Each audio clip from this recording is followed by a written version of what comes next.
Young billionaire loses his daughter in an accident. When he tries to adopt a little girl in a wheelchair, he hears, "Choose someone else. I'm too much work. I've been sent back 3 times already. I can't take any more rejection." What he does changes everyone's lives forever. The ticking of the clock echoed against the empty walls, filling the space that once overflowed with children's laughter. Claire stopped in the hallway and closed her eyes. For an instant, she almost heard the hurried little footsteps of Emma running across the wooden floor, calling out to her in that shrill 4-year-old voice. But when she opened her eyes, there was only silence. 1 year, 365 days without her daughter, and each one felt heavier than the last. Claire dragged herself to the kitchen, where Thomas was making coffee. Their eyes met for a second, long enough for both to look away, as though facing each other meant facing their own pain.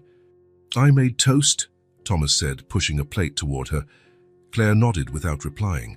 Words between them had become scarce, as if their entire vocabulary had died alongside Emma on that icy road.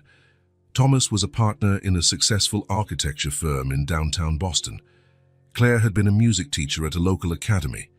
They had a lovely house on the outskirts of the city, a garden Claire tended with devotion.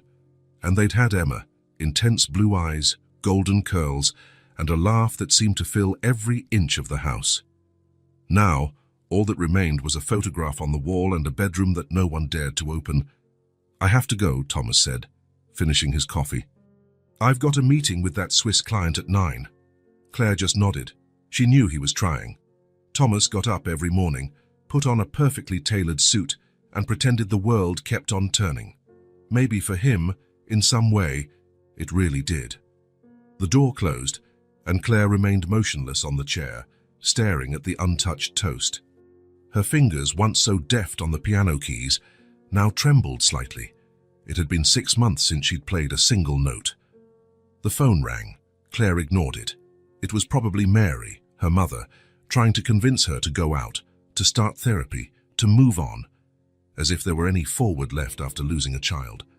She climbed the stairs slowly and stopped in front of the closed door at the end of the hallway. Almost every day, she repeated this ritual. She would stand there, place her hand on the doorknob, hold her breath, and then back away, unable to go in. In the master bedroom, Claire lay on the unmade bed. The curtains had remained drawn since the previous morning, casting the room in a dim light that matched her mood. On the nightstand, the sleeping pills prescribed by the doctor remained untouched. She preferred insomnia. In the rare moments she managed to sleep, she dreamed of Emma, and waking up again felt like losing her all over. The hours dragged on. Claire lay there, staring at the ceiling, feeling the weight of the silence. Every now and then, the sound of a passing car made her hold her breath, a reflex that had taken root ever since the phone call that changed their lives forever. "Mrs. Monroe, there's been an accident." The babysitter was 22. She had been driving for less than a year. The road was slippery after a freezing rain. A truck coming from the opposite direction lost control. There wasn't time to swerve. Emma was in the back seat, in her safety seat. She didn't feel anything, the doctors had said. It happened instantly. As though that could be any consolation, when the sun began to set, Claire finally got up. She felt dizzy from lack of food, but hunger had become only a distant annoyance. In the bathroom, she avoided looking in the mirror. She knew what she would see: deep circles under her eyes, dull hair, weight loss, a shadow of the woman she used to be. The sound of the front door signaled Thomas's return, earlier than usual. She stayed where she was, listening to his footsteps on the stairs. Thomas entered the bedroom carefully, like someone approaching a wounded animal. He was holding a small paper bag. "I brought that walnut bread you used to like," he said, forcing a smile. Claire felt a pang of guilt. He was still trying. He still believed that one day she might be who she once was. It was a cruel kind of hope. "Thank you," she murmured, her voice hoarse from disuse. Thomas sat on the edge of the bed, keeping a safe distance. They had slept in the same bed every night since the accident, but they rarely touched.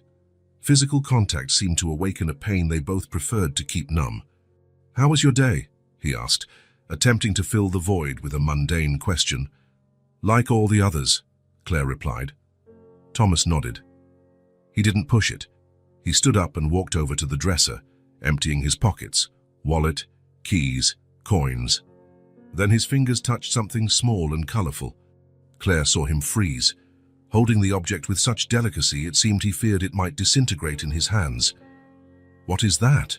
she asked, although she already suspected. Thomas turned slowly. In his open palm lay a tiny bracelet of colorful beads, blue and purple, Emma's favorite colors. "I found it in the pocket of my winter coat. It must have been there since—" His voice trailed off. Claire felt the air leave her lungs. She remembered that bracelet perfectly. They had made it together, sitting at the kitchen table one rainy afternoon. Emma had insisted that her dad should wear one just like it too. Thomas came closer and sat on the bed again, this time nearer. He held out the bracelet to Claire, who took it with trembling hands. "She loved it when you tied that blue ribbon in her hair," Thomas said, his voice thick with emotion. "Remember how she'd twirl around to show it off?" A silent tear rolled down Claire's cheek, the first in weeks. Her self-preservation mechanism had blocked even the relief of crying. "I miss her," she whispered. "I miss her so much that I don't know how to keep breathing." Thomas reached out hesitantly and, for the first time in months, held her hand with resolve. "Me too," he replied. They stayed like that for a long time, connected by their shared grief. Outside the window, the first stars began to appear in the night sky over Boston. Thomas took a deep breath, as though gathering courage. His gaze settled on the little bracelet Claire still held. "Sometimes," he began, choosing his words carefully, "I think maybe we still can."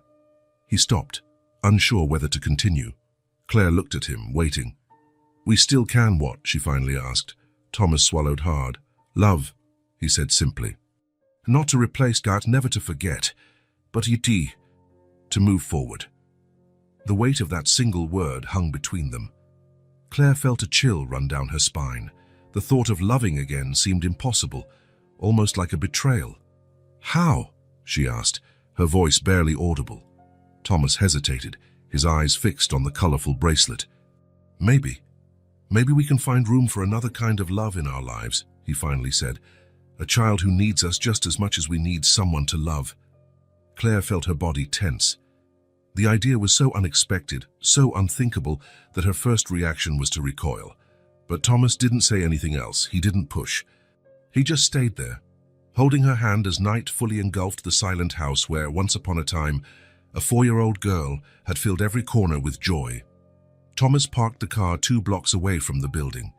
He didn't want to risk running into anyone he knew.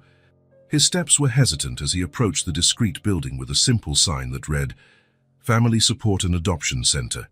He paused at the entrance, took a deep breath, and finally pushed the door open. The receptionist looked up with a kind smile. "May I help you?" "I have an appointment with Dr. Morris, Thomas Lawson." It was his 3rd visit in 2 weeks. After the night he found Emma's bracelet, the idea of adoption had taken root in him like a stubborn little sprout that insists on growing between stones. He could no longer ignore it. In the waiting room, he flipped distractedly through a magazine. But his thoughts were on Claire. That morning she had gotten up before him, a tiny sign of progress. She had even put bread in the toaster. The plate was still untouched when he left, but it was a start. "Mr. Lawson," came the soft voice of the psychologist. "You can come in." Dr. Morris, no relation to Claire's maiden name, just a coincidence, was a woman in her 50s with attentive eyes and a calm presence Thomas appreciated. "How is your wife today?" Thomas took a seat in the now familiar armchair. "The same, maybe a little better. It's hard to say." "Have you told her about these appointments?" He shook his head.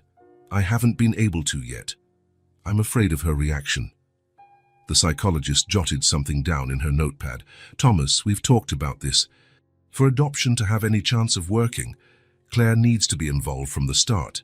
It can't be a unilateral decision."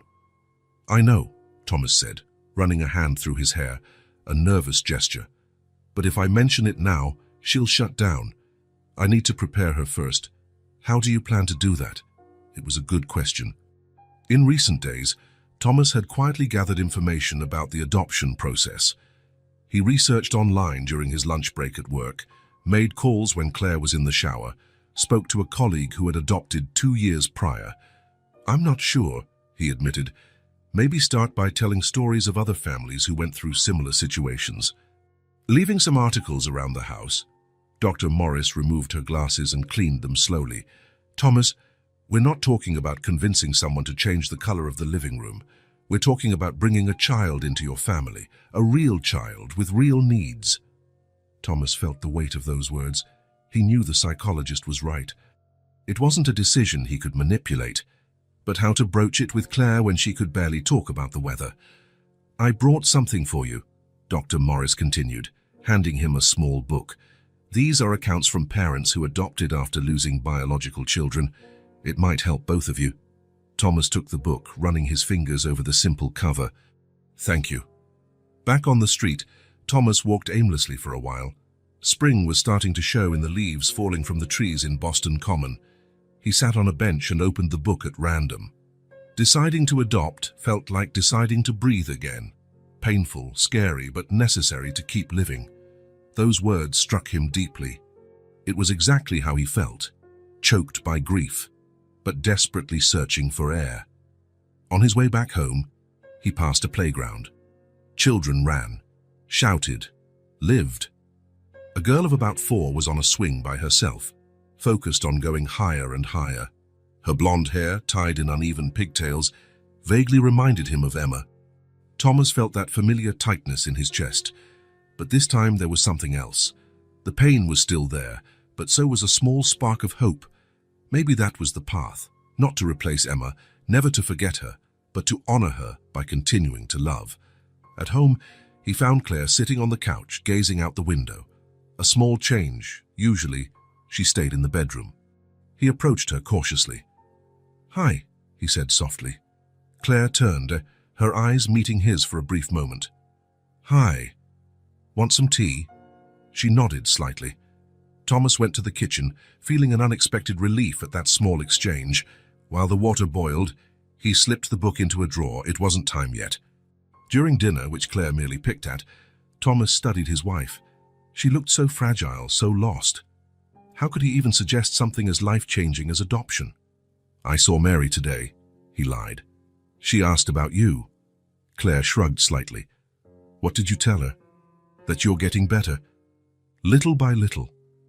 An uncomfortable silence set in. Thomas realized his mistake. Claire hated it when he talked about her to others, even to her own mother. "I'm sorry," he muttered. Later, in bed, Thomas stared at the ceiling while Claire slept, or pretended to sleep, beside him. The distance between them, though only a few inches, felt insurmountable. That night, he decided to wait. A month. Maybe 2. He would keep researching, keep talking to Dr. Morris. He would watch Claire, looking for signs that she might be ready. And then, when the time was right, he would open his heart to her. He would tell her about the hope growing inside him, about the possibility of loving a child who needed them as much as they needed her. For now, he would keep that tiny flame to himself, guarding it like someone protecting a fragile candle from the wind. St. Michael's Children's Home was located on the outskirts of Boston, an old red brick building with a well-tended garden. Thomas drove past the entrance 3 times before finally parking. The 30-minute drive from his office had been spent debating whether he should just turn around. What was he even doing here? Claire had no idea of his plans. He took a deep breath and finally stepped out of the car. His footsteps felt heavier than usual as he walked to the front gate. A small bronze plaque by the entrance read, "Every child deserves a home." The intercom buzzer broke the silence. "St. Michael's Children's Home, good morning." "Good morning. I have an appointment with Mrs. DuPont, Thomas Lawson." A soft buzz unlocked the gate. Thomas crossed the small entrance garden, noting the carefully maintained flowers and a bright swing set under a leafy tree. The main door opened before he could ring the bell. "Mr. Lawson, welcome," said the woman who greeted him. She appeared to be in her 50s, with grey hair pinned in a simple bun and a warm smile. "I'm Helen DuPont, the home's coordinator." You're punctual, I like that. Thomas shook her outstretched hand, feeling a nervousness he hadn't experienced since his first day of work. Thank you for seeing me, he said, following her inside.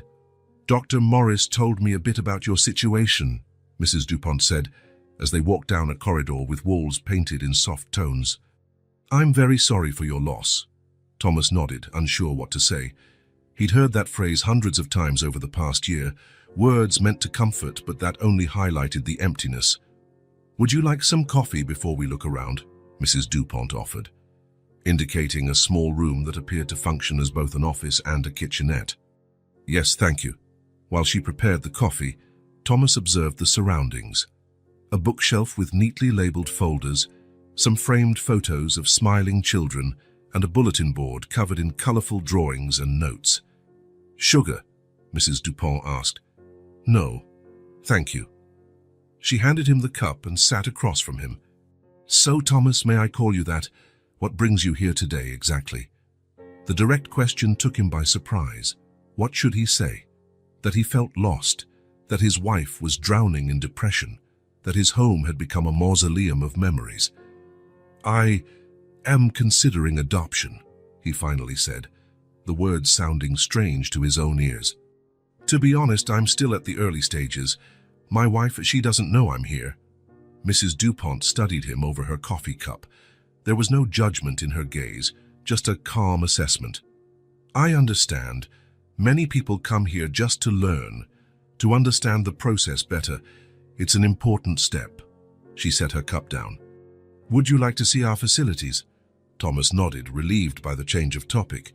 He followed Mrs. Dupont through hallways brightened by natural light streaming in from large windows. The walls were decorated with colorful murals clearly made by the children themselves, drawings of houses, families, smiling suns, and impossibly shaped animals. We currently have 27 children of various ages, Mrs. Dupont explained. Some are here temporarily, while family situations get resolved. Others are available for adoption. They passed a room where small children, maybe 2 or 3 years old, played under the supervision of 2 caregivers. The noise of laughter and childish chatter made Thomas pause for a moment. This is our room for the youngest, Mrs. Dupont said. Down the hall we have separate areas for different age groups. Thomas watched the children. One boy was stacking colorful blocks with intense concentration. 2 girls shared a doll, inventing some elaborate story. A little boy cried softly in a corner, comforted by one of the caregivers. Pierre arrived yesterday, Mrs. Dupont noted, seeing where Thomas's gaze landed. The first days are always hard. They continued walking, passing a large kitchen where lunch was being prepared, and a small library with low shelves filled with children's books. Finally, they reached an inner courtyard. This is our main recreation area, Mrs. Dupont explained. The children spend a lot of time here when the weather allows. The courtyard was spacious and well thought out, with areas for different types of play. A group of older kids were kicking a ball around a small sports court. Others were on colorful swings. Some simply sat on benches under a tree, chatting. That's when Thomas saw her. A girl of about 4, with golden pigtails bouncing as she ran. For an instant, his heart stopped. The resemblance to Emma was unsettling, the same height, the same energy. She laughed as she chased an older boy, who kept letting her almost catch him before sprinting away again. That's Sophie, Mrs. Dupont's voice seemed distant. She's been with us for 6 months. Her parents died in a domestic accident. She has an aunt who visits occasionally, but the aunt can't care for her long term. Thomas couldn't tear his eyes away. Pain and fascination mingled in his chest. It was like seeing a ghost, but a ghost brimming with life. Are you all right? Mrs. Dupont asked, noticing his pallor. Yes, sorry, Thomas murmured. She just reminds me of someone. Mrs. Dupont nodded understandingly. I see. Shall we continue? Thomas agreed, forcing himself to look away from the girl. He took a deep breath, trying to regain control of his emotions. The adoption process in the US can be quite thorough, Mrs. Dupont explained as they walked on. There are psychological evaluations, home visits, background checks, proof of financial stability. The whole process can take 6 months to a year, sometimes more. Thomas listened attentively, asking occasional questions. The coordinator answered them all patiently, detailing each step. "Your case is unique," she finally said as they stopped near a small artificial pond where a few ducks swam peacefully. "The recent loss of your daughter adds layers of complexity. You'd need a special psychological evaluation for both you and your wife." "I understand," Thomas answered. The mention of Claire brought him back to reality. How would she react to all this? "Would you like to meet some of the children?" Mrs. Dupont offered. "Not as a potential adoptive parent yet, just to get a better feel for the environment." Thomas hesitated. Would it be fair to raise any expectations in the children? On the other hand, he was only there to observe, to understand. "Yes, if it's not inconvenient." "Not at all. Our kids are used to visitors, volunteers, donors, student teachers." She smiled. "Just be yourself." They walked into the main courtyard where most of the children were playing. Mrs. Dupont spoke briefly with one of the caregivers, who nodded and called the kids over for a group activity. "Feel free to walk around," Mrs. Dupont told him. "I'll be nearby if you need anything." Thomas thanked her, suddenly feeling very exposed. The children watched him with curiosity, while the caregiver explained some sort of ball game. Some offered shy smiles, others ignored him entirely, focused on their play. He strolled slowly along the courtyard's edge, observing. There was something deeply moving about seeing these children, each carrying their own story of loss, yet still able to laugh and play. Childhood resilience was remarkable. It was when he approached the far end of the courtyard that he noticed her. Sitting apart from the other children, almost hidden in the partial shade of a small tree, was a little girl in a wheelchair. Her gaze was fixed on the horizon, completely detached from the bustle just a few yards away. For some reason he couldn't explain, Thomas felt drawn to that quiet presence. He approached slowly, trying not to seem intrusive. The girl was small, probably no older than 4, with short brown hair and delicate features. There was something in her large dark eyes that conveyed a sadness out of place in someone so young. "Hello," Thomas said softly, stopping at a respectful distance. The girl turned her face toward him, studying him with a disconcerting intensity. She didn't reply, just watched him. "My name is Thomas," he continued, crouching to be closer to her eye level. "What's your name?" Silence. The girl just kept staring at him, an expression that was part distrust, part curiosity. Thomas didn't push. He sat on a nearby bench, leaving a fair amount of space between them. From that angle, he could see that her wheelchair was decorated with star stickers. A small brown teddy bear, well worn from use, rested on her lap. "It's a nice day, isn't it?" he commented, glancing at the blue sky. "I especially like it when the sun comes out after a few days of rain." The girl remained silent, but Thomas noticed her gaze briefly flick to the sky as well. After a few moments, Thomas asked gently, "Why are you sitting here by yourself while the others play?" For a second, he thought she wouldn't answer again, but then a small, clear voice broke the silence. "I like it here. It's quieter." Thomas felt a wave of emotion hearing that voice. There was something in it, an unexpected maturity, perhaps, that touched him deeply. "I understand," he responded sincerely. "I also like quiet places sometimes. Silence can help us think, right?" The girl glanced at him, a faint look of surprise on her face, as if she hadn't expected to be understood. Thomas didn't press for more answers. He just sat there watching the passing clouds and the occasional bird overhead. The girl's presence had a strangely comforting quality, as though they didn't need to fill the silence with words. After a few minutes, a dog sprinted along the courtyard edge, probably belonging to a staff member or neighbor. "Look at that," Thomas said. "He seems to be in a big hurry." A small smile flickered across the girl's face, so quick Thomas almost thought he'd imagined it. "He always runs like that," she said, her voice a bit more relaxed. "That's Rex. He belongs to the gardener." "Ah, so you know him well?" She shrugged, a surprisingly adult gesture for someone so small. "He comes by every day. Sometimes he likes to hang out here with me." Thomas smiled. "He sounds like a good friend." "He is," she agreed, adjusting the teddy bear in her lap. "He doesn't ask too many questions." The answer caught Thomas off guard, and he couldn't hold back a light laugh. "Sorry, am I being nosy?" The girl studied him for a moment before replying, "No, you talk differently than other grown-ups who come here." "Different how?" "I don't know," she shrugged again. "Normal?" Thomas found something oddly reassuring in that simple remark. Maybe, amid his grief and confusion, he had forgotten what it was like to simply be present, with no expectations or hidden agendas. A blue butterfly briefly landed on the edge of the girl's wheelchair. Both of them watched it in silence until it fluttered away. "Beautiful," Thomas remarked. "Blue is my favorite color," the girl said, tracking the butterfly with her eyes. "It's mine too," Thomas realized as he spoke that it was true. They stayed there a few more minutes, occasionally commenting on the clouds, the garden, or the noises around them. It wasn't a deep conversation, but there was a genuineness to it that Thomas hadn't felt in a long time.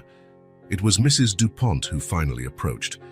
"I see you've met Elise," she said with a warm smile. Elise. The name struck Thomas as a revelation. Somehow it perfectly suited the serene girl in the wheelchair. "Yes," he replied, standing up. "We were enjoying the quiet corner." "Elise is our official observer," Mrs. Dupont said fondly. "She doesn't miss a thing that happens." The girl didn't react to the comment, but Thomas noticed a slight blush on her cheeks. "It was a pleasure meeting you, Elise," he said, adding a small bow that made her eyes light up for an instant. As he walked away, following Mrs. Dupont back into the main building, Thomas felt a strange reluctance. Those few minutes with Elise had been unlike any other interaction he'd had in months. There was something in that child's presence, her calm, her attentive observation, her silent acceptance, that resonated deep inside him. "Elise has been with us for 2 years, Mrs. Dupont mentioned as they walked. "She's a special child." Thomas nodded, casting one last look at the girl in the wheelchair, still gazing thoughtfully at the horizon. Something had changed within him during that visit.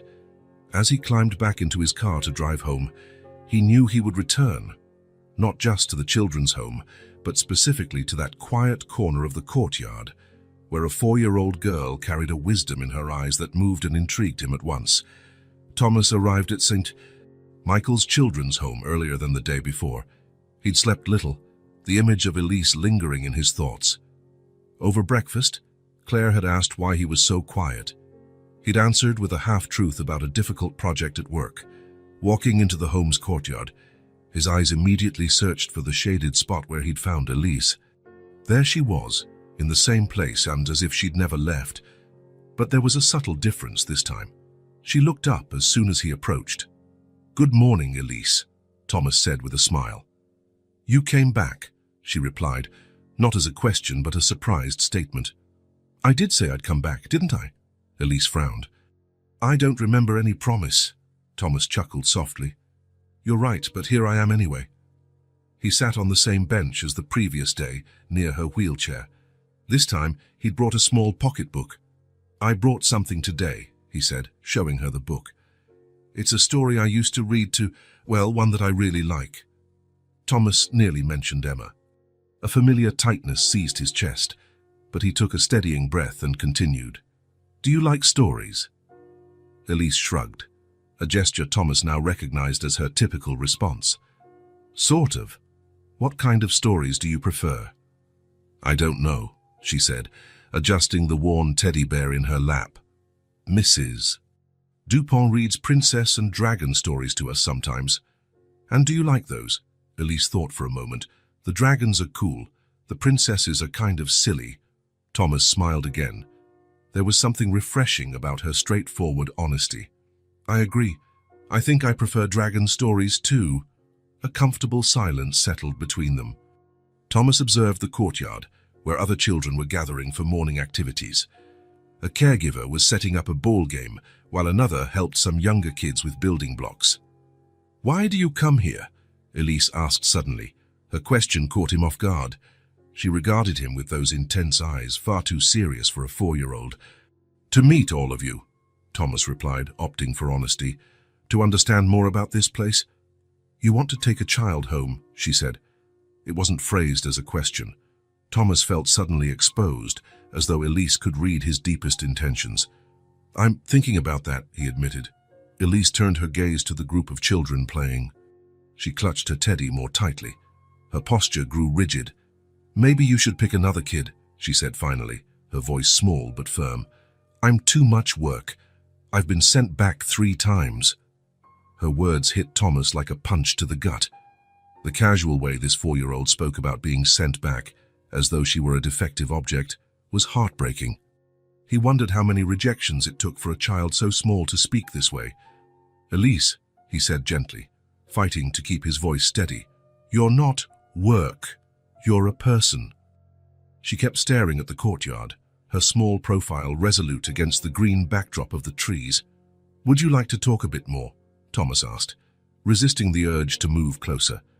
"It doesn't have to be about that. We could talk about dragons if you prefer." Elise didn't answer. Her small fingers absently stroked the worn ear of her teddy bear. Thomas recognized it as a silent refusal, but he didn't get up. He stayed, respecting her space, simply existing in the same world as her for a few more minutes. A small bird hopped near them, pecking at the grass for crumbs. Thomas watched in silence, letting the moment be. When he finally rose, he said only, "It was nice to see you again, Elise." He made no promise of returning, but something in his tone suggested he would anyway. Elise did not reply, but her eyes followed him as he walked away. Thomas went straight to Mrs. Dupont's office. Something inside him burned, a mix of indignation and determination he hadn't felt in a long time. The secretary informed him that the coordinator was in a meeting, but Thomas said he would wait. He sat in a chair in the hallway, Elise's words echoing in his mind. "I've been sent back 3 times. When Mrs. Dupont finally appeared, her face lit up upon seeing Thomas. "Mr. Lawson, it's good to see you again. I wasn't expecting you today." "I need to talk to you," Thomas said, his voice more intense than he intended. "About Elise." Mrs. Dupont's smile faded slightly. "Of course, let's go to my office." The room was the same as before, cozy and well organized. Thomas sat in the offered chair, politely refusing coffee. "Elise told me she was sent back 3 times, he said, getting straight to the point. "What happened to her?" Mrs. Dupont sighed, removing her glasses and placing them on the table.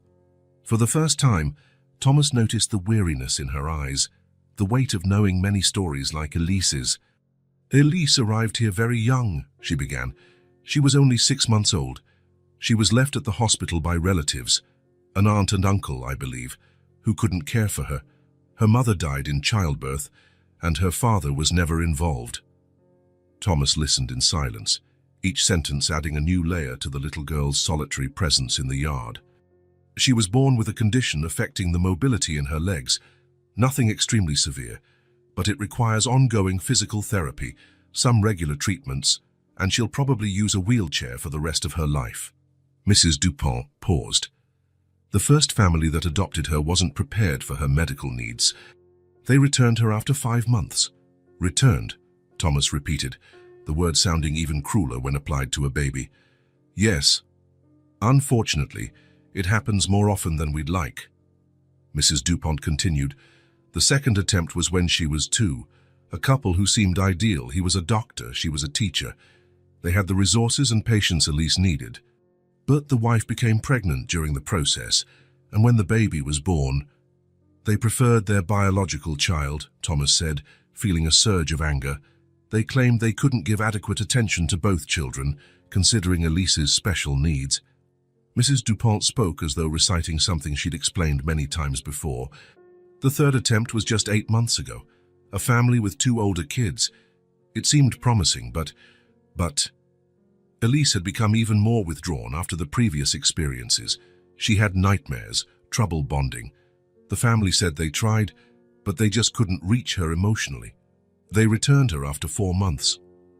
Thomas's throat tightened. He pictured Elise, only 4 years old, passed from family to family like an unwanted package. "She's very smart, extremely observant," Mrs. Dupont went on. "She understands things kids her age normally wouldn't. After the last rejection, she just shut down. She stopped joining in playtime, stopped trying to make friends. As if she decided nothing, and no one was worth getting attached to anymore. She no longer believes anyone will stay, Thomas murmured, echoing what Mrs. Dupont had just said. Exactly. Mrs. Dupont put her glasses back on. That's why I was surprised to see her talking to you yesterday. She almost never interacts with visitors. Thomas remained quiet, absorbing all this. He thought of Elise and Emma, two 4-year-olds with vastly different stories. One had lost everything at once, the other had lost repeatedly, in small but cruel increments.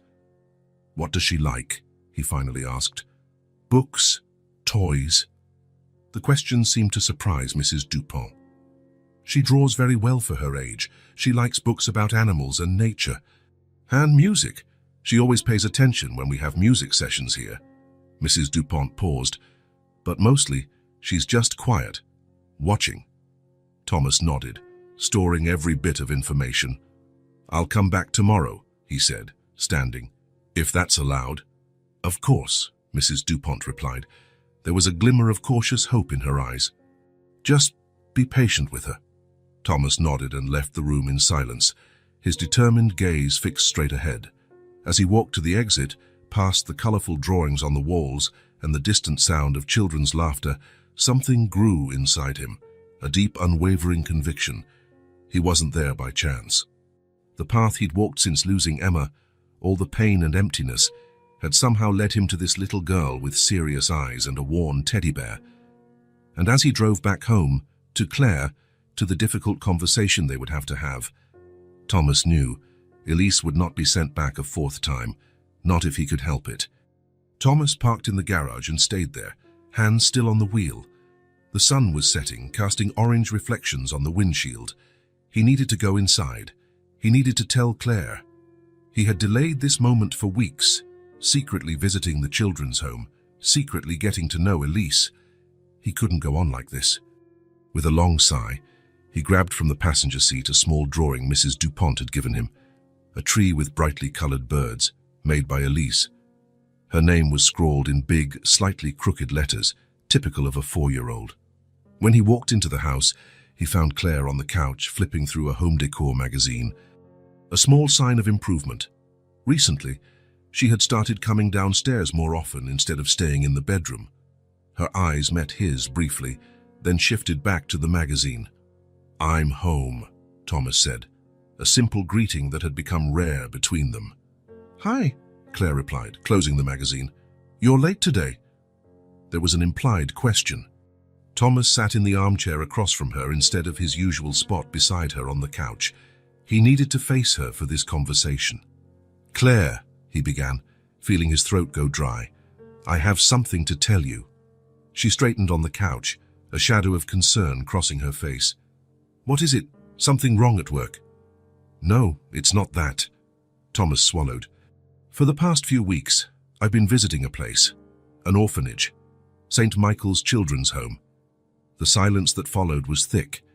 Claire's face lost what little color it had, her fingers gripping the edge of the magazine so tightly her knuckles went white. Why? She finally asked, her voice barely audible. Thomas searched for the right words, but there were none that fit perfectly. Because I thought maybe we could consider the possibility of adoption. Claire closed her eyes. When she opened them, they held a hardness Thomas hadn't seen since the early days after the accident. No, she said simply. We can't. Thomas had expected this reaction. He had prepared for it. Claire, please, just hear me out. I'm not saying we have to do this now, or even that we definitely should. I just want you to know what I'm feeling, what I'm thinking. Replace Emma. Is that what you're thinking? Her voice shook with anger. Never, Thomas said firmly. No one will ever replace Emma. She is our daughter, always will be. Then why this sudden interest in other children? Thomas hesitated.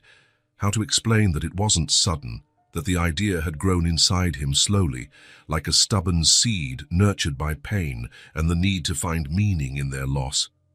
It's not sudden. I've been thinking about it for months, but only now had the courage to act, to actually visit the orphanage to see what it's like. Claire stood abruptly, walking over to the window. With her back to him, she asked, So how was it? Thomas sensed a tiny opening, a fissure in her resistance. It was different than I imagined. It's not a sad place despite everything. The kids play and laugh. The staff is caring. It's simple but warm. He paused. And I met someone. Claire turned sharply, her face a mix of shock and betrayal. No, not like that, Thomas explained hastily. A child, a little girl. Oh, Claire crossed her arms, as though protecting herself. And what's so special about this girl? Thomas felt his heart race. This was the moment. He took out Elise's drawing and placed it on the coffee table. Her name is Elise. She's 4. The same age Emma would have been. Thomas saw the immediate recognition in Claire's eyes, the immediate awareness of that coincidence, which was not really a coincidence. Thomas, I know what you're thinking, he interrupted, but it's not like that. I'm not drawn to her because she's the same age Emma would be. There's something else. What then? Explain it to me, because I honestly can't understand how you could do this behind my back. The hurt in her voice was palpable. Thomas realized he had made a mistake by not sharing his thoughts from the beginning, by acting alone. You're right. I should have talked to you first, but I was afraid of your reaction, afraid you'd shut it down before even considering it. He ran a hand through his hair, a nervous habit. Elise is different, Claire. She stays by herself while the other kids play. She observes everything with eyes that seem older than her little body. She uses a wheelchair. A wheelchair?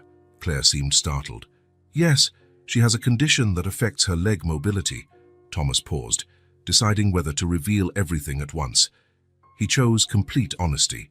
She's been adopted and returned 3 times. Claire, 3 times, at only 4 years old.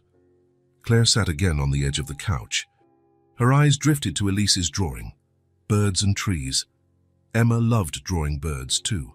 She said something I can't get out of my head, Thomas continued, taking advantage of Claire's contemplative silence. I'm too much work, she told me. Like it's her fault that adults don't have enough patience or love. Claire reached out hesitantly, touching the drawing with her fingertips. Why are you telling me this, Thomas? What do you expect me to feel or do? I don't expect anything, he said honestly. I just want you to know, I want you to consider it. It doesn't have to be Elise or right now or ever if you don't feel ready. I just beg you not to shut the door completely. Claire pulled her hand back from the drawing, as though shocked by static. Her eyes, now moist, met Thomas's. What if I can't love another child? What if all I do is compare her to Emma? That would be so cruel to this girl. You said yourself she's been rejected enough.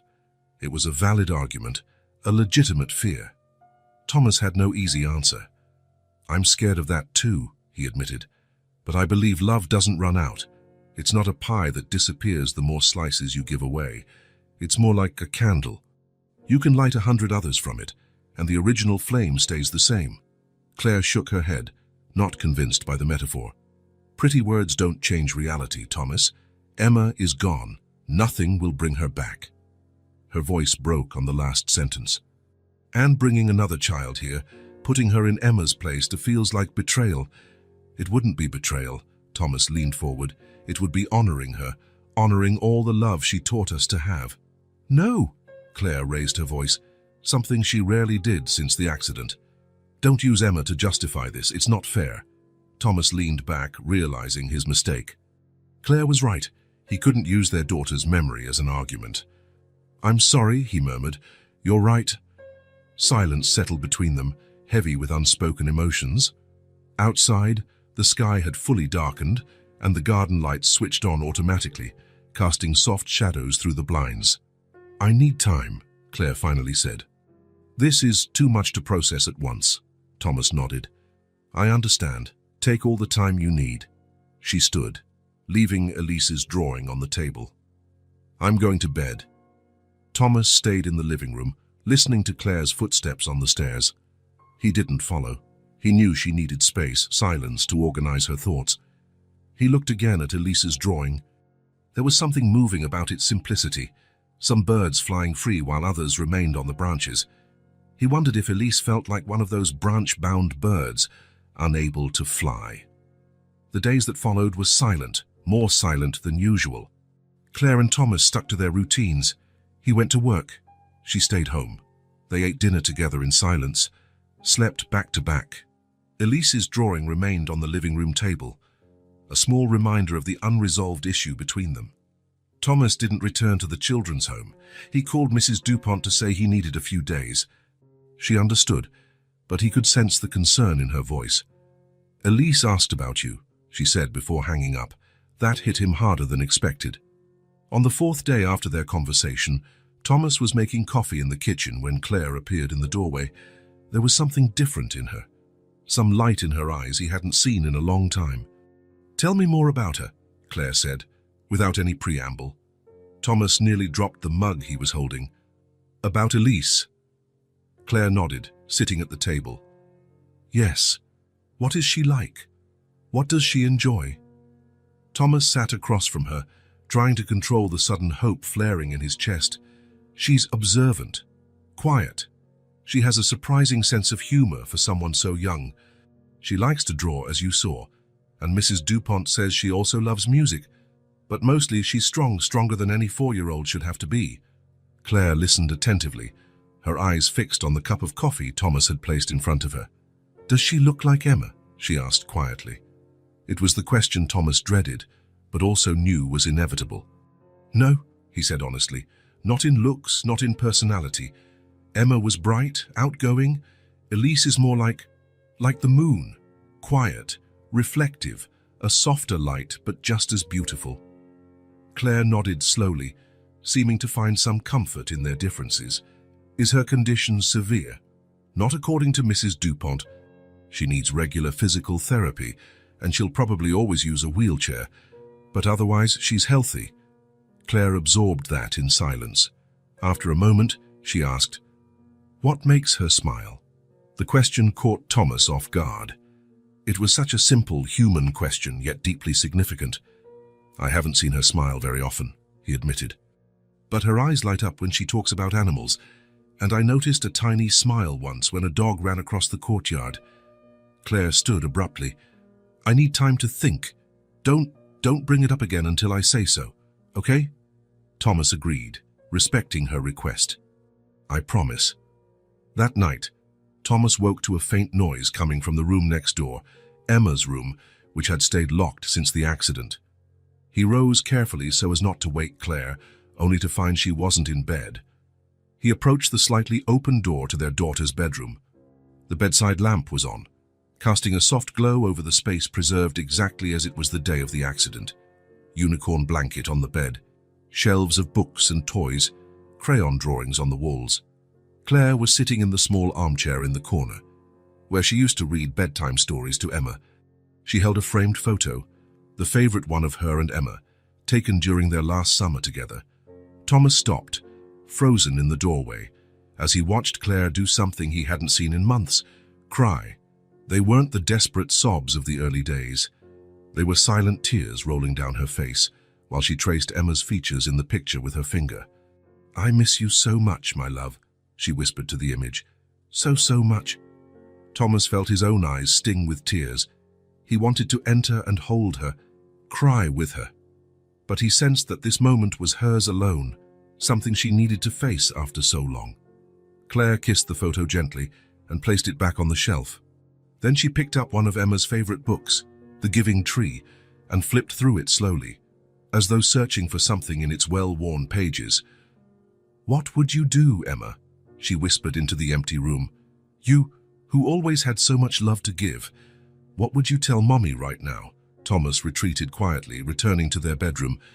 When Claire came back a few minutes later, he pretended to be asleep. He felt the bed move as she lay down beside him, but for the first time in months, she didn't turn her back. She stared at the ceiling, lost in thought, until sleep finally overtook her. Thomas remained awake for a long while, listening to Claire's steady breathing, allowing himself, for the first time in a long while, to feel a small spark of hope. The drive to the children's home was silent. Thomas focused on the road, occasionally glancing at Claire, who kept her hands folded tightly in her lap. After a week of thinking, she had agreed to meet Elise, a decision Thomas had not expected so soon. "Are you okay?" he asked when they stopped at a red light. Claire nodded briefly. "Just nervous." "That's normal. I am too. What if she doesn't like me? The question took Thomas by surprise.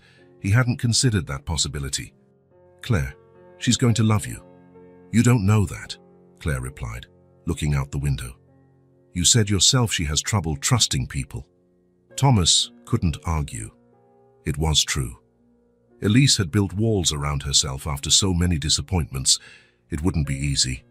The rest of the drive passed in silence. When they arrived, Mrs. Dupont was waiting at the entrance, her face lighting up at the sight of Claire.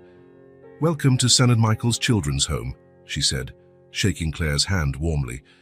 "Thomas has told me a lot about you." Claire forced a smile. "Thank you for having us." "Elise is in the music room," Mrs. Dupont informed them as she led them through the corridors. "One of our volunteers is teaching the children how to play the recorder." Claire gave Thomas a look of surprise. "You didn't mention she liked music." "I did," he said gently. "You must have forgotten." Before entering the room, Mrs. Dupont gently touched Claire's arm. "Just one thing. Try not to show pity." Elise senses that immediately and withdraws. Claire swallowed hard and nodded. Pity was the last thing she felt, she was certain. But she wasn't sure exactly what she would feel upon seeing the girl Thomas had described so many times in the past few weeks. The music room was small but welcoming. About 8 children sat in a circle, each holding a small recorder. A young volunteer demonstrated finger positions for different notes. It was easy to spot Elise. She was in her wheelchair, slightly apart from the circle but watching the teacher intently. Her recorder lay on her lap, her small fingers gripping it as though she feared breaking it. "That's Elise," Thomas whispered, though it was unnecessary. Claire felt something tighten in her chest. It wasn't what she'd expected. It wasn't a comparison to Emma, nor pity, nor rejection. It was more like recognition, as though, in some unexplainable way, she already knew this child. Mrs. Dupont suggested they watch for a bit before approaching. When the lesson ended, the kids began to disperse. The volunteer helped Elise put her recorder back in its case. "You played really well today," the volunteer said, kneeling to be at eye level with the girl. Elise just shrugged, but a faint blush of pride showed on her cheeks. That was when she noticed Thomas at the door. Her dark eyes lit up slightly, not a full smile, but close. Then her gaze shifted to Claire, and her expression changed to one of caution, as though she were putting up a shield. Thomas approached first, Claire following a few steps behind. "Hi, Elise," he said casually. "I heard you playing. It sounded beautiful." "I made 2 mistakes," she replied, looking down at the recorder case. "I didn't notice," Thomas said with a smile. "This is Claire, my wife. She loves music too." Claire stepped forward, trying to ignore the knot in her throat. "Hello, Elise. It's nice to meet you." The girl studied her with those intense eyes Thomas had often described, eyes that seemed to weigh whether Claire was trustworthy.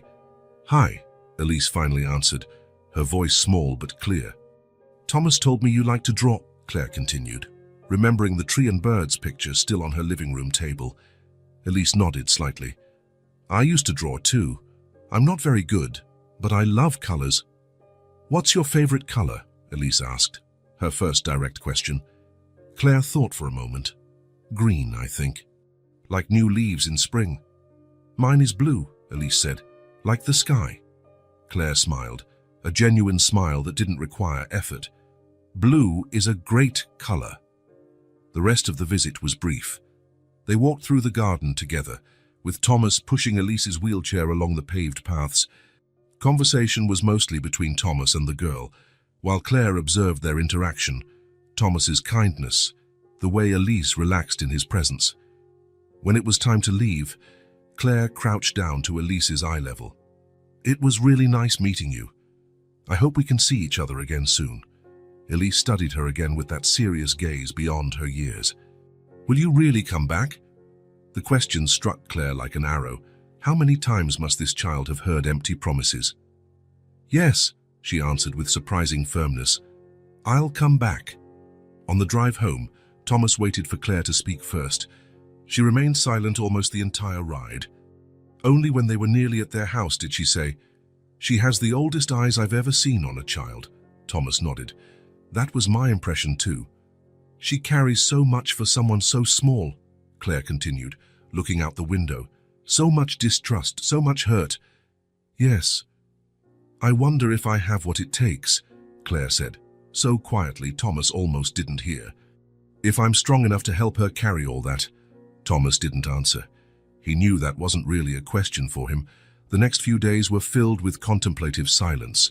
Claire moved through the house as if seeing it with new eyes, sometimes pausing to touch objects, lost in thought. Thomas watched her, giving her space, letting her process in her own time. On a rainy afternoon, about a week after the visit to the children's home, Thomas came home from work and found Claire in the living room, sitting on the couch with a stack of documents on the table. Her eyes were red but dry, as though she'd been crying, but the tears had already stopped. "What's this?" he asked, taking off his wet coat. Claire picked up the folder and handed it to him. Inside were the adoption forms Mrs. Dupont had given him weeks ago, now filled out in Claire's careful handwriting. "I want to try," she said, her voice shaky but resolute. "I don't know if I'm ready, but I want to." Thomas felt a wave of emotion so strong he had to sit down. He took Claire's hands in his, unable to find words to express what he felt. "I'm scared," she confessed. "So scared I won't be enough for her, that I'll compare, that I'll fail. But something inside me says we need to do this, for her, for us, maybe even for Emma." Thomas hugged her with all the tenderness and relief he felt. In that moment, the weight he'd been carrying for the past months felt a little lighter. The following months were all about paperwork, evaluations, and home visits from social workers. Claire and Thomas underwent exhaustive interviews, together and separately. Their specific situation, parents grieving the recent loss of a child, required additional psychological assessments. Dr. Morris became a constant presence in their lives, guiding them through the emotional process. Elise knew nothing during that time. Mrs. Dupont suggested they wait until everything was nearly finalized before raising her hopes. Their visits to the children's home became more sporadic and discreet, so as not to raise suspicions. Finally, on a cold Wednesday morning in early spring, they got the call they'd been waiting for. The adoption had been approved. They could take Elise home in a week. The official proceedings were simple, just a few documents to sign at the family court office. Mrs. Dupont was there, her eyes glistening with contained emotion. Elise, wearing a blue dress Claire had picked out, observed everything with her usual careful eyes, not entirely sure what was happening. "These are your new parents, Elise," the kind judge explained. "You'll live with them now." The girl looked at Thomas, then at Claire. She didn't smile or show the exuberant excitement some kids might. She simply nodded, as if accepting a fact she didn't yet fully grasp. "Ready to see your new home?" Thomas asked, crouching beside her. "Yes," Elise answered, adjusting the little teddy bear that was always with her. The arrival at the house was quiet. Thomas carried Elise's small suitcase with her few belongings. Claire pushed her wheelchair along the walkway, pointing out the flowers that had survived the chilly weather. Inside, Elise took in everything with the same meticulous attention, examining the art on the walls, the comfortable sofas, the staircase leading upstairs. "How will I get up there?" she asked, eyeing the stairs. Thomas smiled. "We installed a special lift. Want to see how it works?" Her eyes widened slightly. "You put it in for me." "Of course," Claire said, trying to keep her voice steady through the emotion. "This is your home now. You need to be able to go everywhere." Elise processed that information in silence. Her small face remained serious, but there was a new brightness in her eyes, something like surprise or maybe hope. Thomas showed her the bedroom they'd prepared, walls in soft shades of blue, a bed with a star-patterned comforter, low shelves she could reach from her wheelchair, a desk adjusted to her height. It wasn't Emma's old bedroom. That one remained closed at the end of the hallway. This was a brand new space, created just for Elise. Dinner was simple. Claire had made pasta, something Mrs. Dupont assured her Elise liked. The girl ate very little, still in observation mode, still wary, but not aloof. When it was time for bed, Thomas helped her with a bath while Claire turned down the covers. It was a careful dance, both trying not to invade her space, respecting her privacy, yet helping where needed. Are you comfortable? Claire asked, smoothing the blanket. Elise nodded. Yes, thank you. If you need anything during the night, our room is right across the hall. Just call, okay? Okay, Elise replied. Then, after a moment's hesitation, you'll still be here tomorrow. That question broke something inside Claire. It was so simple, yet revealed so much about Elise's fears. Yes, Elise, she said, gently taking the child's hand. We'll be here tomorrow and the day after and the next one. We promise? Elise studied her face for a long time, as if deciding whether to believe it. Finally, she nodded and closed her eyes. Later, after Thomas had fallen asleep, Claire got up quietly. She went to stand by Elise's door and sat on the hallway floor, leaning against the wall. From there, she could hear the soft, steady breathing of the sleeping girl. She closed her eyes and allowed herself to cry, not tears of raw grief this time, but something more complicated. There was still sadness. Yes, still fear. But for the first time in a long while, there was also something else. Hope. A fragile, flickering hope, but hope nonetheless. The first week passed in cautious rhythms.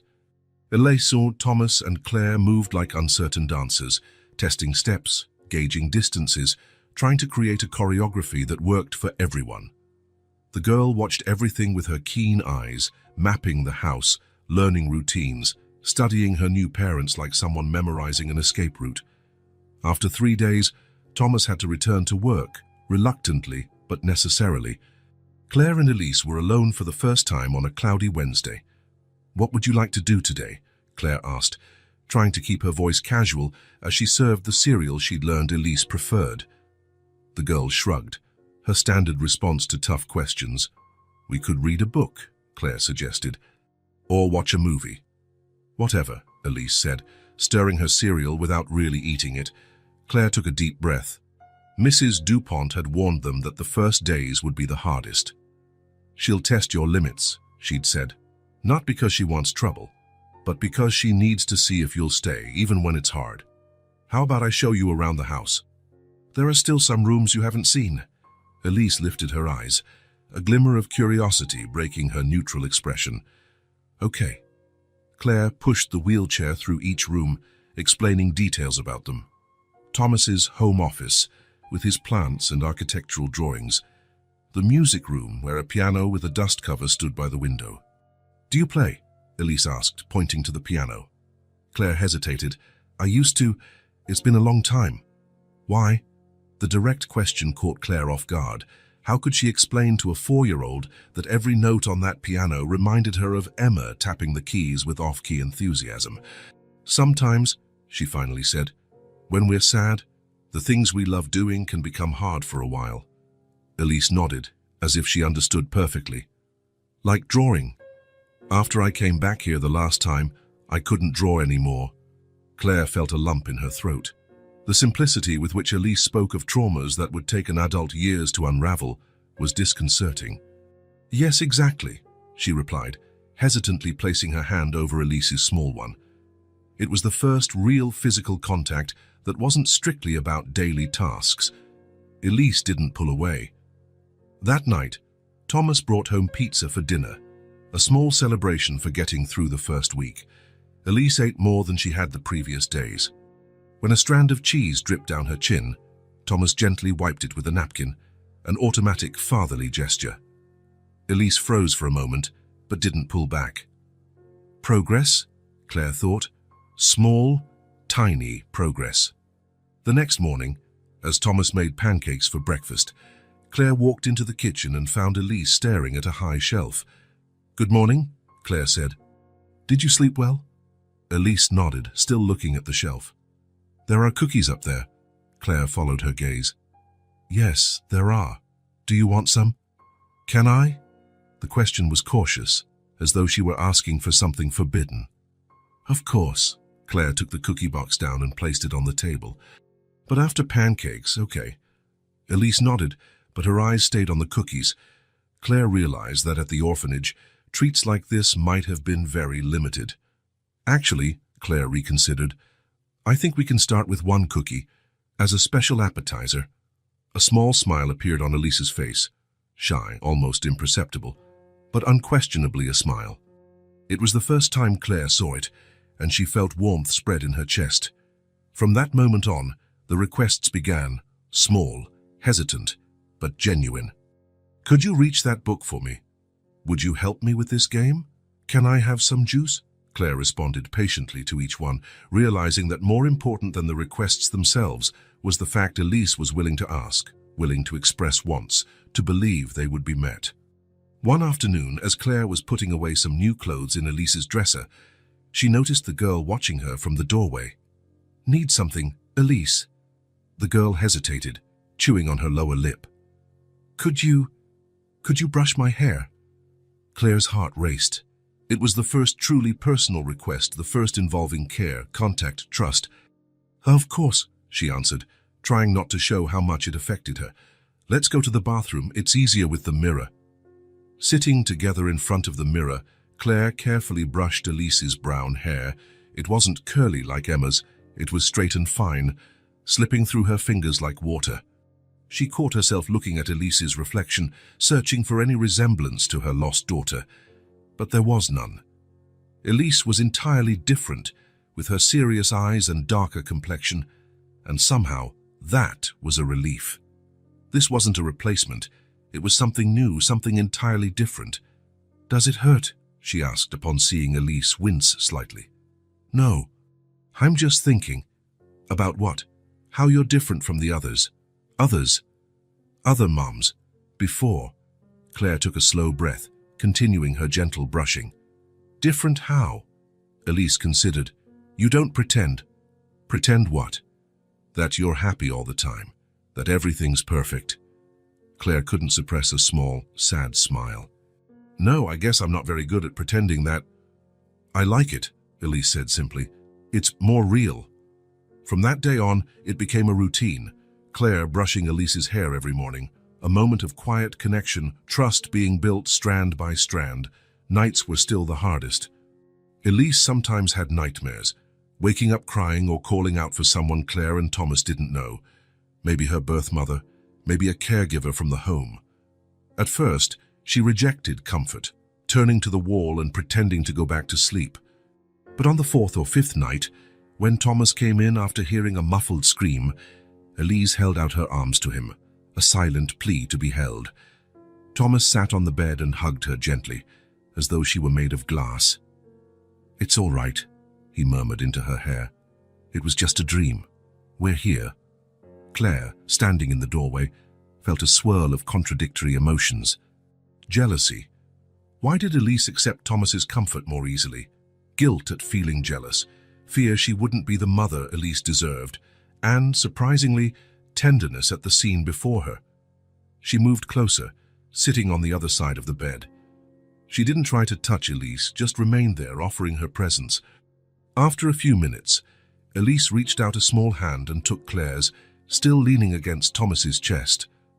A bridge, Claire thought. We're building bridges. On Sunday, 2 weeks after Elise's arrival, Claire was cooking lunch when she heard a sound she hadn't heard in a long time. Laughter. Loud, genuine, unrestrained laughter, echoing through the house. She walked to the kitchen door and saw Elise in the living room, looking out the window. Outside, in the neighbor's yard, a golden retriever was running in circles, chasing a sock it had apparently stolen off a clothesline. "He's so crazy," Elise exclaimed, pointing at the dog as it shook the sock like a prize. And then it happened. Claire laughed too. Not a polite grin or a subdued chuckle, but a genuine laugh that rose up from somewhere deep, a place she had thought was closed off forever. The feeling was so surprising that she brought her hand to her lips, as if to capture the sound and examine it. Elise turned to her, eyes wide with surprise and something else, joy maybe. "You have dimples when you laugh," the girl observed. Claire didn't know how to respond. She felt tears welling, but not tears of sadness, rather of recognition that something inside her wasn't dead after all. She took a deep breath and let her hand drop. No need to hide the smile. No need to feel guilty about it. It was just a moment of shared joy, simple, human, necessary. "We should invite Thor over to play one day," she suggested, referring to the neighbor's dog. "His owner said he loves children." Elise's smile was like a sunbeam breaking through clouds. In the days that followed, Claire noticed a subtle shift in the household dynamic. Elise began seeking her out more often, asking questions, sharing little discoveries, a butterfly on the window, an interesting image in a book, a song she liked on the radio, small offerings of connection. Claire responded with genuine attention. She felt clumsy at times, unsure how to mother again, especially a child so different from Emma. But she was learning Elise's unique language, her cues, her needs. One afternoon, while Thomas was at work, Claire took Elise to the garden. Spring was starting to show its first signs, with little green shoots poking through the soil. "Would you like to help me plant some flowers?" Claire asked, holding up small seed packets. Elise's eyes lit up. "Can I really?" "Absolutely. Look, we have daisies, petunias, sunflowers, and violets." "Violets?" Elise exclaimed with unusual enthusiasm. "Could we plant violets?" Claire smiled at her reaction. "Are they your favorites?" Elise nodded, suddenly more serious. My first mom liked them." It was the first time she'd mentioned her birth mother. Claire felt the weight of the trust implied in that revelation. "Then violets it is," she said softly, handing Elise the packet so she could examine it. They settled in a patch of garden Claire had prepared the day before. Together, they carefully dug small holes, placed seeds in them, and covered them gently. "Not too deep," Claire explained. "They need to feel the sun to grow." "How do we know if they'll really grow?" Elise asked, eyeing the soil skeptically.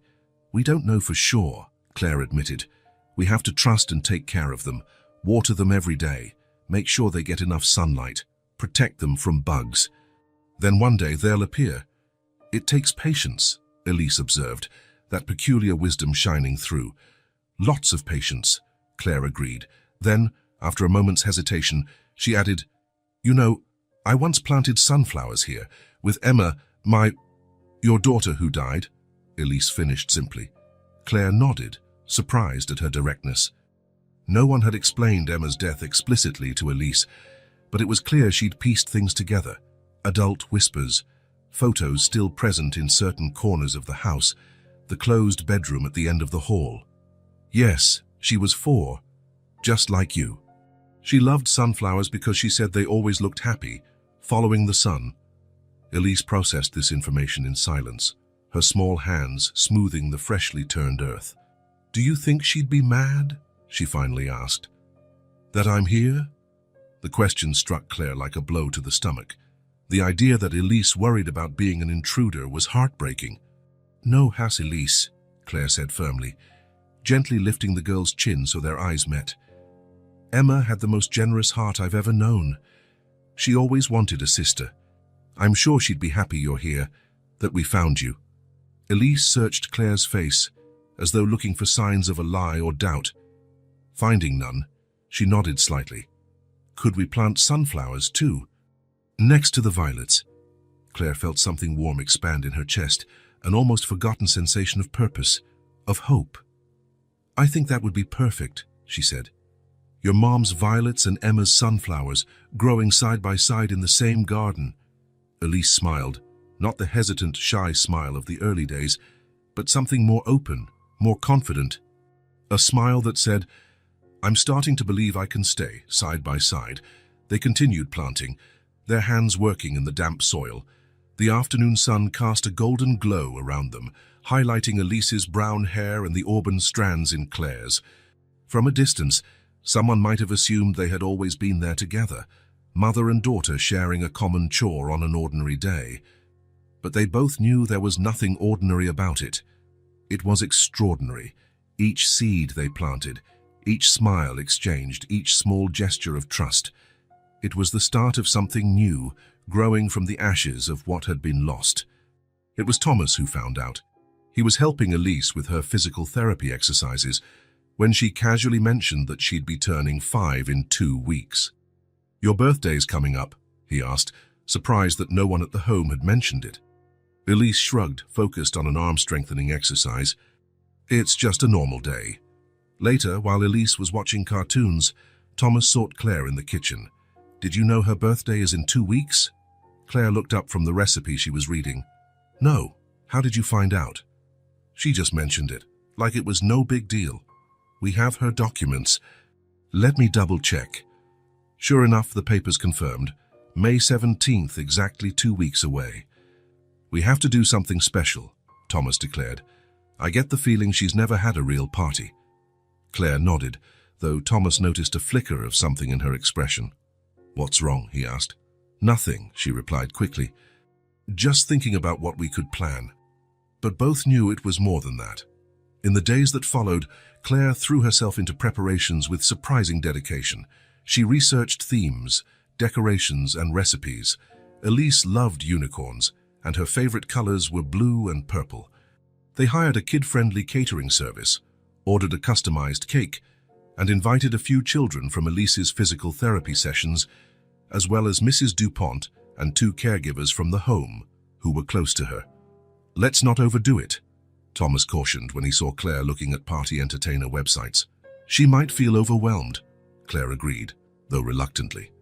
There was something in her enthusiasm that felt almost desperate, as though she needed to prove something. To Elise, to Thomas, to herself. 3 days before the party, while Elise was at therapy with Thomas, Claire went up to the attic. She vaguely recalled a box of party supplies that might come in handy. Balloons, streamers, maybe even a happy birthday banner they'd used for... She took a steadying breath. That was what she'd been avoiding. Emma's last birthday, just months before the accident. Her princess-themed party with a castle-shaped cake and a sparkly tiara. Emma insisted on wearing for a whole week afterward. Among the dusty boxes, Claire found the one she was looking for, labeled Party Decorations, in Thomas's neat handwriting. Opening it, though, she discovered not just decorations but also memories of Emma's party. Photos, a tablecloth decorated with crowns, leftover themed napkins. It felt like a punch to the gut. Claire sank to the dusty floor, holding a photo of Emma blowing out candles, her face alight with joy. Digging further, her fingers touched something soft. She pulled it out and felt her breath catch. Mr. Bunny, the blue stuffed rabbit Emma had carried everywhere. The one that had been in the car on the day of the accident, recovered by the police in a plastic bag along with other belongings. Claire had stored it away, unable to look at it or throw it out. Emma's scent still lingered, mingled with dust and time. Claire pressed the toy to her face and finally broke down. The tears came hard, accompanied by sobs that tore through her chest. How could she plan a party for another child? How could she smile and move on when Emma would never blow out birthday candles again? "Claire?" Thomas's voice came from the attic stairs. She couldn't answer. She couldn't speak. She heard his footsteps approach and felt his presence before she saw him. "Oh, Claire." He knelt beside her, seeing what she held. "I can't do this, Thomas," she sobbed. "I just can't. It's like I'm betraying her, replacing her. Like..." "Shh." Thomas sat next to her on the dusty floor, wrapping an arm around her shoulders. "It's not true." "It is. I'm planning a party for another child. I'm smiling again. I'm loving again," Thomas gently finished. "And there's nothing wrong with that, Claire." He carefully took Mr. Bunny from her hands, gazing at the worn toy fondly. "Emma hated seeing people sad. Remember? She used to offer this very bunny to anyone who cried, saying it had magic powers to cure sadness." Claire choked back a sob, nodding. It was true. Emma had such a generous heart. "You're not erasing anyone," Thomas said firmly, taking Claire's hand. "You're making room for more love. There's a difference." They sat in silence for a long time, Mr. Bunny between them. When they finally came downstairs, Thomas carrying the box of decorations, Claire clutching the bunny, something in them had shifted. It wasn't total acceptance, nor complete healing, but perhaps the start of reconciliation between past and present. On the day of the party, the house was beautifully decorated with balloons in shades of blue and purple. A banner reading "Happy Birthday, Elise" adorned the main wall. The unicorn-shaped cake waited in the kitchen. In the middle of the gift table was a special package, a box wrapped in star-patterned paper. Elise looked radiant in her new dress, a small, subtle tiara in her carefully brushed hair. Her eyes, usually so serious, shone with restrained excitement. "All this is for me," she asked for the third time, gazing around in awe. "All for you," Thomas confirmed, adjusting the camera for another picture. The afternoon passed with a near-normal kind of joy. The invited kids played, ate too many sweets, and laughed. Elise, initially shy with all the attention, gradually relaxed, especially when she opened her presents, books, games, and a wheelchair-accessible doll that made her grin widely. When it was time for cake, everyone gathered around the table. 5 candles lit up Elise's face, casting golden shadows on her delicate features. "Make a wish," Thomas whispered. Elise closed her eyes in deep concentration, then blew with all the might her small lungs could manage. Everyone clapped. Claire, cutting the cake, felt her eyes fill with tears again. But, surprisingly, the emotion was not painful. It was gratitude for this moment, this child, this new chance. "For you," she said, handing Elise the first slice. "Our special birthday girl." The girl took the plate but didn't start eating right away. Instead, she looked at Claire with those deep, knowing eyes. "Thank you," she said in a clear, quiet voice. "Thank you for all this, Mommy." The single word hung in the air. Mommy, so simple, so complex, so longed for, yet still surprising. Claire felt tears stream freely down her cheeks, but she didn't fight them. They weren't tears of pain or guilt, they were tears of release. "You're welcome, my love," she replied, leaning down to kiss Elise's forehead. "Happy birthday." Later, when everyone had gone home and Elise was asleep, exhausted but happy, Claire and Thomas sat on the porch, sharing a glass of wine. "She called me Mommy," Claire said, still in awe. "I heard," Thomas smiled. "It was wonderful." Claire looked at the emerging stars in the sky. "For a moment, when she said it, I thought I'd feel guilty, but I didn't. It felt like a weight lifted." Thomas squeezed her hand gently. "I think Emma would be proud." Claire nodded, allowing herself to believe that, somewhere maybe, her first daughter was smiling, approving of this new chapter. In the living room, placed carefully among Elise's unwrapped presents, was the star-patterned package. Inside, a cleaned-up Mr. Bunny, along with a small note. "For keeping nightmares away and bringing smiles. With love, Mommy and Daddy." A legacy passing from one daughter to another, not a replacement, but a continuation. A new form of love sprouting from the ashes of the old. Spring arrived in full force. The garden that Claire and Elise had planted began to show results, little green shoots pushing through the soil, promising blooms in the weeks to come. The violets and sunflowers grew side by side, just as they had planned. On a sunny Sunday morning, Thomas left early to pick up fresh croissants from a French bakery downtown. Claire and Elise sat in the living room, Elise drawing while Claire flipped through a gardening magazine. Suddenly, Claire closed the magazine and looked at the little girl who had been part of their lives for nearly 3 months. "Elise," she called softly, "I'd like to show you something today." The girl looked up from her drawing. "What is it?" Claire took a deep breath. She had thought about this for a long time, discussed it with Thomas, even consulted Dr. Morris. Everyone agreed it was an important step, maybe the most important one so far. "There's a room in this house you haven't seen yet," she said, keeping her voice calm, despite her racing heart. Elise appeared intrigued. "Why not?" "Because it's a very special place, full of memories. It was Emma's room." Elise's eyes widened slightly. "The room at the end of the hall, whose door was always shut. The room everyone avoided mentioning directly." "You want me to see it?" Claire nodded. "Only if you want to. I think it's time." Elise set her pencil aside and adjusted herself in the wheelchair. "I want to—" Claire pushed Elise's chair to the upstairs hallway. The small lift Thomas had installed hummed quietly. At the end of the second-floor corridor, Claire stopped at the last door on the right. For a moment she hesitated, her hand hovering over the doorknob. She hadn't been in there for weeks, not since she'd found Mr. Bunny, who now slept with Elise each night. "It's okay," Elise said. Sensing her hesitation, Claire smiled at her, finding strength in those serious eyes. She turned the knob and opened the door. Morning light filtered through sheer curtains, creating delicate patterns on the hardwood floor. The room was just as Emma had left it, the unicorn blanket neatly spread on the bed, shelves arranged with children's books in color order, a box of toys in the corner, drawings taped to the walls. Claire wheeled Elise inside and closed the door behind them. The familiar scent, a blend of lavender from a sachet in the drawers and something indefinably Emma, hit her, but with less force than she'd expected. "This was her room," Claire said simply. Elise looked around with respectful curiosity, not touching anything, just taking it in. "It's pretty," she finally commented. Claire walked to the shelf and picked up a photo album. She sat on the plush rug in the center of the room and gestured for Elise to join her. Thomas had adapted the house so Elise could move from her wheelchair to other spots more independently.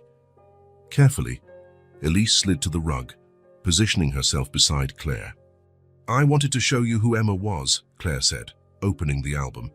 "Not just pictures on the wall or vague stories, but really show you who she was." The first photo was of a newborn Emma in Claire's arms at the hospital. "She arrived 3 weeks early," Claire said. "She was so eager to meet the world, she didn't want to wait." Elise smiled, touching the corner of the photo gently. Page after page, Claire shared moments.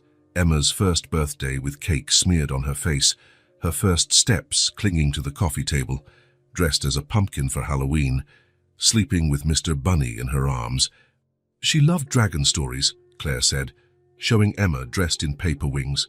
"She said she wanted to be a dragon when she grew up so she could fly and breathe fire." "Smart," Elise commented. "Dragons are the strongest?" Claire smiled, turning the page. This was at the park, 2 weeks before the accident. The photo showed Emma on a swing, captured midair with arms stretched out, head thrown back in pure laughter. The sun cast a golden halo over her curls. Elise studied it for a long moment. "She looks happy," she said simply. Claire traced Emma's face in the picture. She expected to feel the usual sharp pain, but instead there was a sweet longing. "She was," Claire said, surprised at the peace in her own voice, "and I think now she's happy to see me like this too." Elise glanced up with a wisdom beyond her years. "I think so too." Claire closed the album and set it aside. Then she took a colorful children's book from the shelf. This was her favorite, Where the Wild Things Are. "Do you want me to read it to you?" Elise nodded, scooting closer. As Claire read, she realized that for the first time she was sharing Emma instead of just mourning her absence. Every giggle from Elise, every comment about the illustrations, every curious question was like a small window opening in that long locked room. The door was open now, not just the bedroom door, but the door to her heart. Paragraph intentionally left blank to preserve structure. Autumn came and went. Winter left its mark and receded, and a new spring blossomed. A full year had passed since Elise's arrival, and the transformation in the house and its inhabitants was undeniable. The home that once lay buried in silence now resonated with the sounds of everyday life, the clinking of silverware at mealtimes, Elise's laughter when she discovered something new, the piano music Claire had resumed playing. Even Thomas hummed tunes while working on architectural designs, something he hadn't done since the accident. Elise had grown over the year, not just in height, though that too, but in confidence, in security, in belonging. The girl who arrived with mistrustful eyes and monosyllabic answers now voiced opinions, made requests, and planned for the future.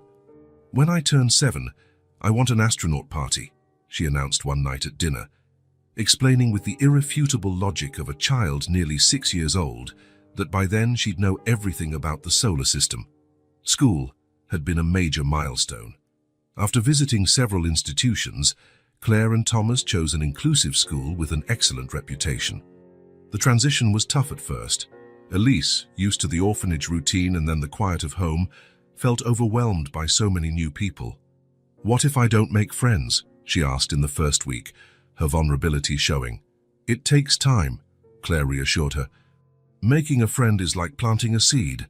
It needs daily care, patience, and sometimes it feels like nothing is happening until suddenly a plant shows up," Elise concluded, brightening at the gardening metaphor that fit her world, and so it went. By the second week, she mentioned a girl named Sophie who'd shared cookies with her. By the third Jason, she talked about Julian, a boy who also used a wheelchair. Soon, she was part of a science project about butterflies, working with classmates who naturally included her.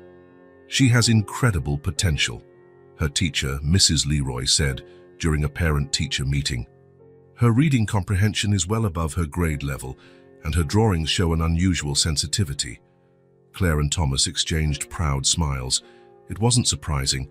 They had seen Elise's talent in the stories she invented and the astute observations she made. "There's something else I wanted to share," Mrs. Leroy added. "Yesterday, during a lesson on family, I asked each child to talk about the people they live with. Elise spoke about my daddy and my mommy, not Thomas and Claire or my adoptive parents, but simply my parents. She said daddy designs houses and mommy plays piano, and they planted violets and sunflowers together." The teacher paused meaningfully. "I thought you might like to know." Claire felt her eyes fill with tears. It might seem like a small thing, but it meant so much. The final barrier had fallen, a complete acceptance on both sides. Thomas squeezed her hand under the table, his own eyes shining with quiet emotion. At home, routines had found their own rhythm. Sunday mornings were for pancakes and board games. Friday nights were for pizza and movies, with Elise choosing the film and Thomas inevitably dozing off on the couch before it ended. Twice a week, Elise had physical therapy sessions, which she now faced with resolve. Emma's old bedroom remained intact, but it was no longer an untouched shrine. The door often stayed open, letting in the sunlight. Sometimes, when Elise couldn't sleep, she'd ask to hear stories in that room, nestled between Claire and Thomas on the unicorn bedspread. On those nights, they spoke of Emma without tears, the same way you talk about someone who has traveled far away. One night, after Claire told a story of how Emma once freed the frogs from a science lab because they had families waiting for them in the pond, Elise asked, "Do you think she would have liked me?" The question took Claire and Thomas by surprise. They exchanged a look over Elise's head, a silent parental conversation. "I'm absolutely sure she would," Thomas answered first. "Emma always wanted a sister," Claire added, realizing as she spoke that it was true, especially one who loves drawing dragons and hearing stories as much as she did. Elise mulled over this, her expression thoughtful as ever, as though processing a complex puzzle.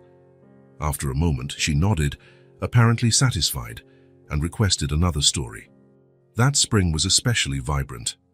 The garden Claire and Elise had planted exploded with color, violets forming a purple carpet under the kitchen window, sunflowers standing tall near the fence. They added more varieties over time, petunias Elise chose from a catalogue, daisies that reminded Claire of her own childhood. It was Thomas who proposed a party, not a birthday this time, but a celebration of Elise's first year with them. "A whole year," he said over dinner. "I think that calls for a celebration, don't you?" Elise's eyes lit up. "With cake?" "Of course with cake," Claire laughed. "And we can invite anyone you'd like." Elise thought for a moment, wearing the serious expression she still slipped into now and then. Sophie from school, and Mrs. Dupont, and Jean from therapy, and Julian, who knows all about dinosaurs, and... The list went on to Claire and Thomas's delight. A year earlier, Elise barely spoke to other kids. Now she had friends, connections, a circle of people beyond the safe walls of home. The party was simple but joyful, held in their sunny backyard on a perfect spring Saturday. Thomas had built a small ramp so Elise and her friends in wheelchairs could easily access the back garden. Claire decorated with balloons and ribbons in Elise's favorite colors, blue and purple. "She's blossoming," Mrs. Dupont remarked, watching Elise laugh with her friends. "When I first met her, she stayed in the shadows, afraid to take up space. Now, just look at her." Claire followed her gaze. Elise was explaining something animatedly to a group of kids, gesturing with her hands, her face glowing. She had rosy cheeks from the sun and excitement, her hair braided the way she liked.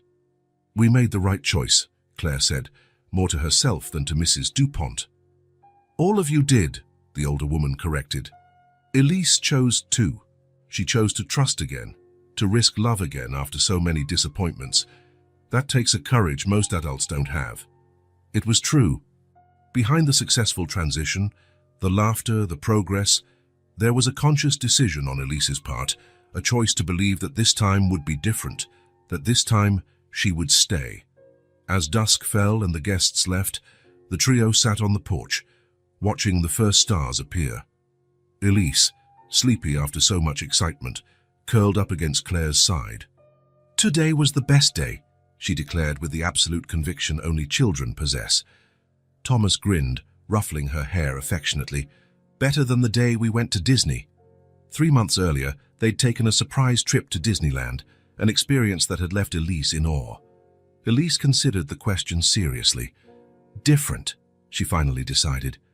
Disney was fun because it was all new. Today was nice because it was all familiar. Claire and Thomas exchanged glances over their daughter's head. There was surprising depth in her remark. Familiar, like family, like belonging. In the days that followed, Claire noticed a subtle shift in the household. It was as though the celebration had solidified something, making tangible what had previously been only sensed. Photos of Elise now lined the walls alongside Emma's, not as a guest, but as a permanent member of the family.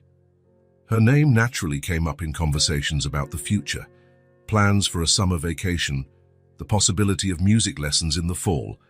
The adoption, initially seen as a way to heal Claire and Thomas's grief, had grown into something else entirely. It was no longer about filling a void, but expanding their hearts. It wasn't about replacing, it was about adding, a new love that didn't compete with the old but stood beside it, distinct and equally precious. On a particularly glorious late spring afternoon, Claire invited Elise to check on their garden plantings. The child, growing more adept at maneuvering her wheelchair, followed the stone path Thomas had built especially for her. Thomas watched from the porch, coffee cup in hand, savoring the sight of his two favorite people tending the garden that so perfectly symbolized their shared journey. "Look, Mom," Elise exclaimed, pointing to a bright blue butterfly resting on one of the sunflowers. "How so pretty." The butterfly lazily flapped its wings in the afternoon sun, a vibrant shade of blue almost unreal, with silvery spots on the tips. "You know what I think?" Elise said, adopting a solemn tone she used for important statements. "I think it's my sister telling me she's happy." Claire felt her heart skip a beat. They hadn't referred to Emma as Elise's sister before, although it was implied, a connection existing beyond words. "You think so?" Claire asked softly, kneeling beside the wheelchair. Elise nodded confidently. "Yes, because it's blue, my favorite color, and it's on a sunflower, her favorite flower. So it's like a special message just for us." Claire felt a lump in her throat, not from sadness but from an emotion hard to name, some mix of gratitude and awe. She took Elise's hand and watched the butterfly still perched on the sunflower. "You might be right," she finally said in a near whisper. Thomas joined them, carrying a tray with 3 glasses of lemonade, one for each of them, plus an extra glass he set on a small stone bench, a silent offering to the unseen presence that would always be part of their lives. "What are my girls talking about?" he asked, and handing them the lemonade. "How the people we love never really leave us," Claire answered, surprising herself with the ease of words that, a year before, would have been impossible to say without tears. Elise took a sip of her lemonade and smiled. "And how sometimes they send blue butterflies to say hello." Thomas smiled, sitting on the garden bench, lifting Elise onto his lap. Claire joined them, and for a moment they simply relaxed there, enjoying the gentle breeze, the fragrance of the flowers, the feeling of being together. The pain of loss would never fully vanish. It would always be a shadow in Claire and Thomas's hearts, but it no longer defined them, no longer held them captive. Alongside that pain, there was now joy, hope, and a future filled with possibilities that had once seemed unthinkable. The sun began to sink as they finally went inside, leaving behind the vibrant garden and the blue butterfly now tracing lazy circles above the blooms. Elise chattered excitedly about her plans for a science project on the butterfly life cycle, inspired by their visitor. "I'll draw a special blue butterfly in my project," she declared, as Thomas helped her up the porch steps. I'll call it Emma. Claire felt her eyes mist over, but she smiled through the tears. I think she'd love that, she said, exchanging a meaningful glance with Thomas. The house that had once been a mausoleum of painful memories now pulsed with life in every room. Laughter echoed in the hallways, music drifted through open windows. The aroma of shared meals filled the air. Photos from different eras coexisted on walls and shelves, capturing the complete story of that family, their sorrows and joys, losses and gains. It wasn't the same happiness they'd known before. It was something new, woven through scars, perhaps richer because they understood the worth of what had been lost. More aware, more grateful for each ordinary day. The love hadn't replaced anything. Rather, it redefined everything. And the house, at last, had recovered its soul. Sometimes, love arrives unexpectedly, and healing doesn't mean forgetting. It means finding new meanings to keep on living. If this story touched your heart, subscribe to the channel and turn on notifications so you don't miss the next ones. Leave a like, because it helps this story get recommended to more people. See you in the next story.